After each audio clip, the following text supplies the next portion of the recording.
ये नश्वर है संसार, तुझे बर्बाद बताया है। ये नश्वर है संसार, तुझे बर्बाद बताया है। तू करता नहीं क्यों विचार, तू करता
लग जाते हो ना कपड़े धोने, क्यों लगते हो? अरे भाई कल धो लूंगी, ऐसा करते हो?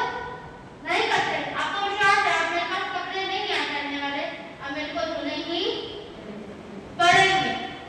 अभी मेरे को ये काम करना है तो करना ही पड़ेगा, है ना? ऐसे ही अपने धर्म पे भी अड़िग रहो, अपने धर्म पे अड़िग रहो कि मेरे को ये धर्म, मतलब मेरे को काश पूजा करनी है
दे दी। इतना सुनते ही पानी में हलचल होने लग गया।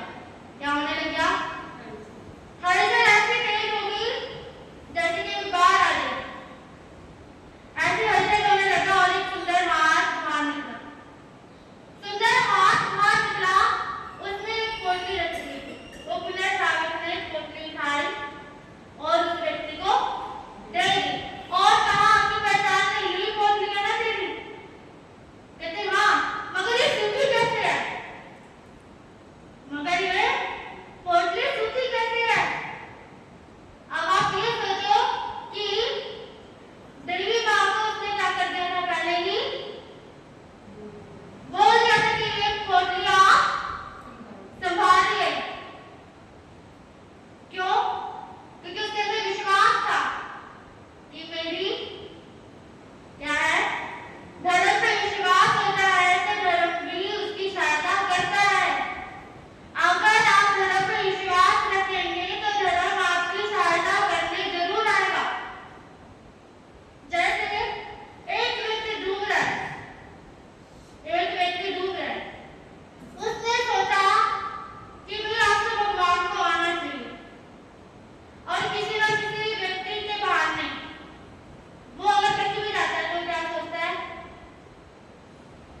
दुनिया अपने वश में है,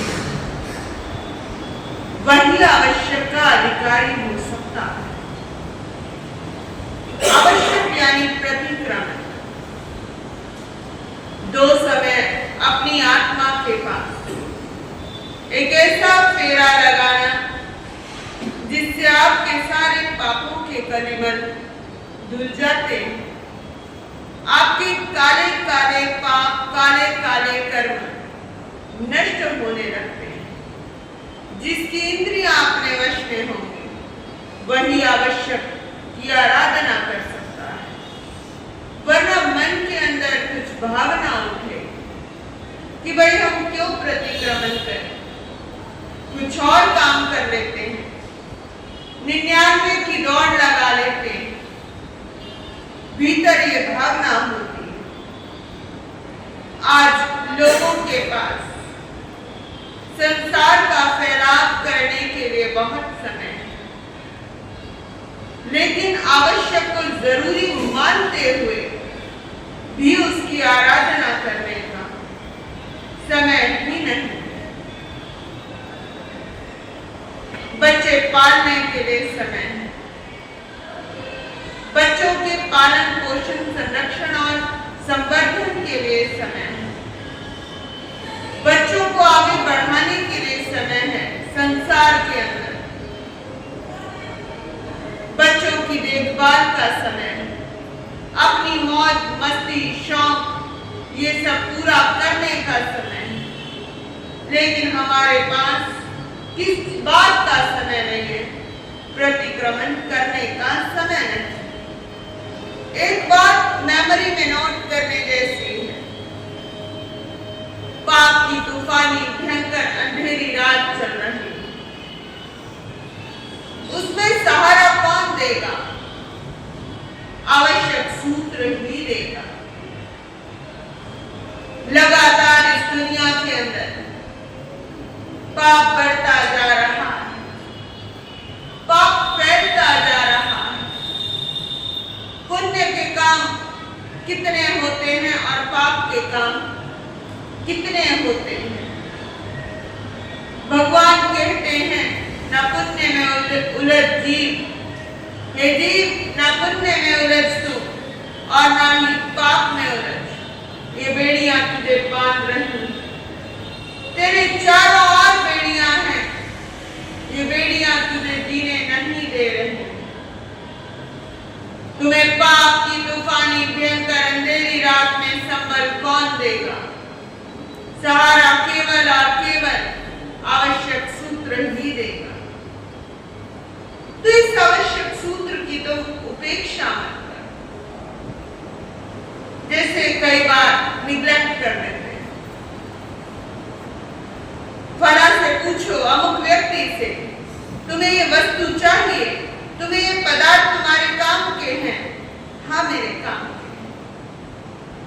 प्रतिक्रमण सामायिक ये आराधना के विषय, ये उपासना के विषय है। कोई पूछे, किसी से पूछा जाए कि भाई तुम प्रतिक्रमण करने के लिए चलोगे, सामायिक करने के लिए चलोगे या सामायिक करोगे? अरे इससे अच्छा तो मैं 4 पैसे अधिक कमा लूंगा, इस 1 घंटे के अंदर मुझे हासिल क्या होगा?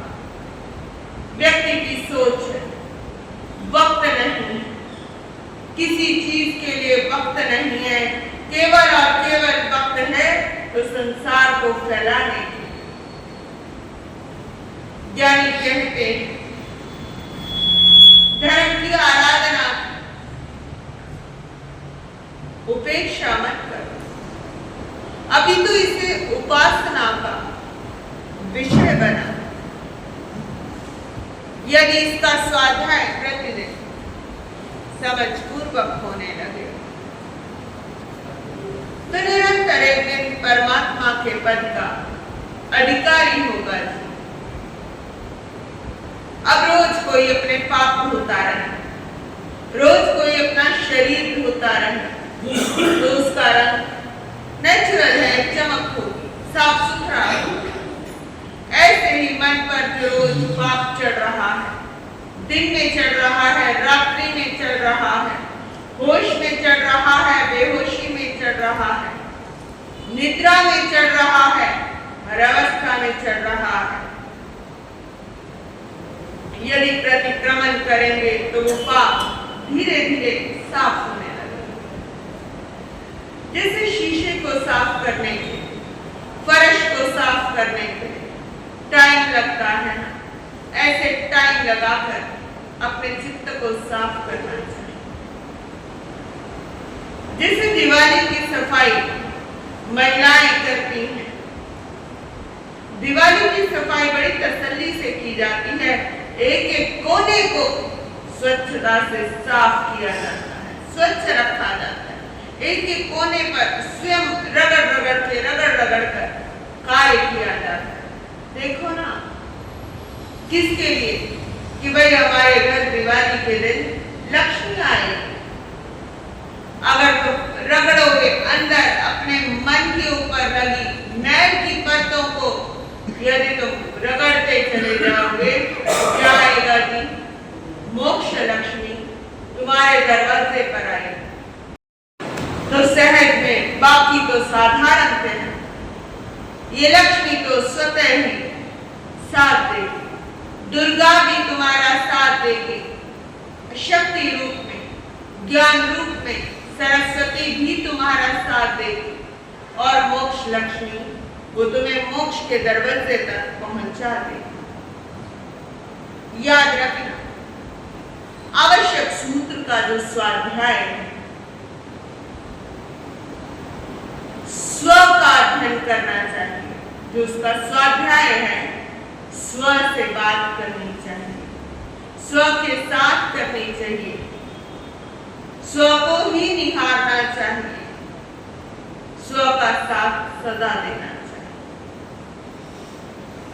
ये कोई मजबूरी से की जाने वाली प्रक्रिया नहीं, ये आजकल ऐसी भी प्रक्रिया नहीं है कि बस काम निपटाया जाए।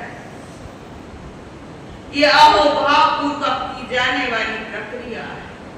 एक सिस्टम है, पहले वंदना की जाती है, फिर 24 तीर्थंकरों को दिल में बिठाया जाता है।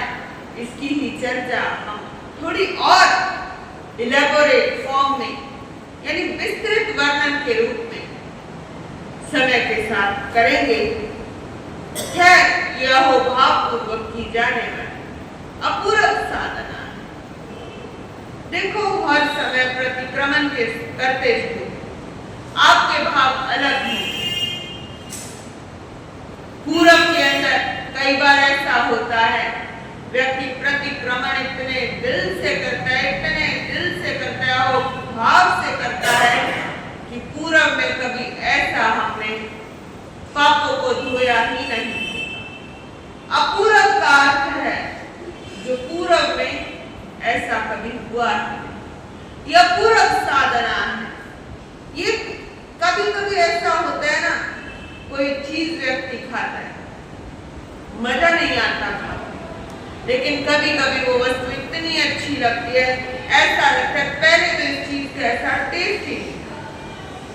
तो जब जब प्रतिक्रमण करो तो आपको ऐसा महसूस होना चाहिए कि भाई ये अल्टीमेट साधना है, एक मौलिक बात। जैन परंपरा के 32 साल, चाहे कोई जीवन में पढ़ पाए या ना पढ़ता, जितना महत्व आवश्यक सूत्र का है, उतना शायद अन्य किसी शास्त्र का नहीं। साधु साध्वियों के लिए भी और श्रावक श्राविकाओं के लिए। शेष शास्त्रों के संबंध में तो शायद कोई प्रमाद कर भी ले, किंतु इसके स्वाध्याय को एक भी साधक एक बार के लिए भी नहीं टाल सकता। संत परंपरा में चाहे कोई अस्वस्थ है, उसे भी करना होता है, सुबह और शाम करना ही करना है। ये प्रतिदिन बड़ा जरूरी होता है। खैर, शास्त्र में तो श्रावक श्राविकाओं के लिए भी आया है कि भाई प्रतिदिन करना चाहिए। बहुत बरस पूर्व, आज से 50 बरस पूर्व जाए लेकिन कई कई कुछ समाजों में ऐसा है कि प्रतिक्रमण सुबह और शाम उपाश्रय भवन में रोज होता है। जो प्रतिक्रमण है ना, ये भी ऐसी प्रक्रिया है जैसे बाथरूम में जाकर नहाते हो। बाथरूम में आप जाकर अपने शरीर के एक एक अंग को मलते हो। प्रतिक्रमण भी एक ऐसे सूत्र है जो आपको इतना जबरदस्त सफाई से कनेक्टिविटी कर देता है, जबरदस्त। इसमें ना तो कोई लेजी पॉइंट है और ना ही कोई इजी पॉइंट है। ये डायरेक्ट आपका सोल पॉइंट है। मतलब लेजी पॉइंट का मतलब ना तो इसमें आलस किया जा सकता और ना ही बहुत इजी है कि हर व्यक्ति करे। ये डायरेक्ट सोल पॉइंट है, सीधा आत्मा का आत्मा के साथ कनेक्शन है। आवश्यक सूत्र एक स्टेपिंग स्टोन है, इस पर निरंतर चलते रहना चाहिए। आत्मा का रिमाइंडर देने वाला और पापों के बवंडर शांत करने वाला 32वां आगम आवश्यक सूत्र है, विशिष्ट स्थान है। इसकी आराधना तीर्थ स्थापना के प्रथम दिन से शुरू हो जाती है। इससे आवश्यक सूत्र की अग्रता सिद्ध होती है, इससे आवश्यक सूत्र की मुख्यता सिद्ध होती है। ये सूत्र कालबद्धता से भी बंधा हुआ नहीं, इसी कारण स्वाध्याय काल में भी किया जाता है। कहते हैं बादल के गरजने की आवाज हो, धुआं हो, धुंध हो, बारिश हो, कारण बताए हैं उस समय स्वाध्याय नहीं किया जा सकता है। तो स्वाध्याय कब किया जा सकता है? सोचने की बात है, किसी भी समय किया जा सकता है। आवश्यक सूत्र को सुबह और शाम, जो ये पंचमाला चल रहा है, इसमें तो सुबह और शाम किया जाता है। चौथे आरे में जैसे ही पाप लगता था, जैसे ही अतिक्रमण होता था, ऐसे ही अतिचार लगते ही तुरंत प्रतिक्रमण किया जाता है।